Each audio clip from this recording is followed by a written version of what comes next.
Rainbow is about a group of 7 guys who all go to jail for various reasons. The show spends so much time on each character's story, as well as a general focus on the bonds they have created with each other as friends.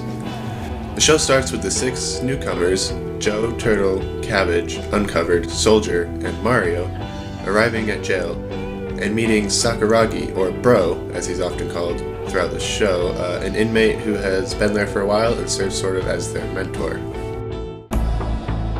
こっちはこれ以上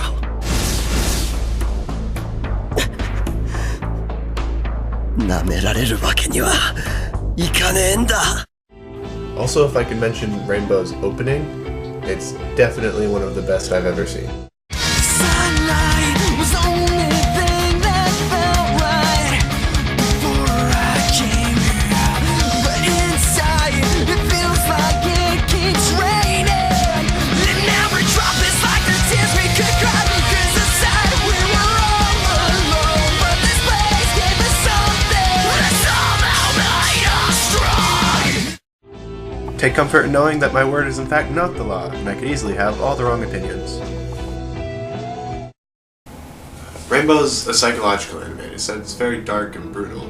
The show's full of dark themes, such as it has rape and beatings and basically just all around heartache. There's really like hardly ever a happy moment in the show. However, when there is a happy moment, it's very special because it's quite rare.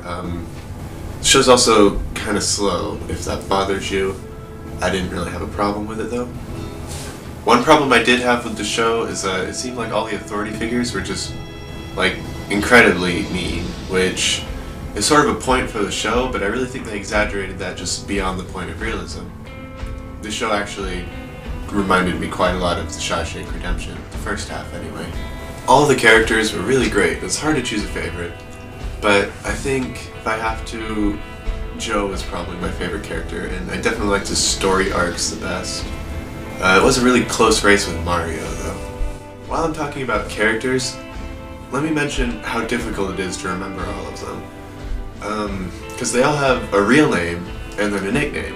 And the nickname changes depending which sub you're watching, like from different subgroups. For example, there's a character, Maida, whose nickname is Turtle in some subs and Suppan in others. And it doesn't make it any easier that they all have shaved heads in the beginning. I did eventually learn to tell them all apart and learn their names though.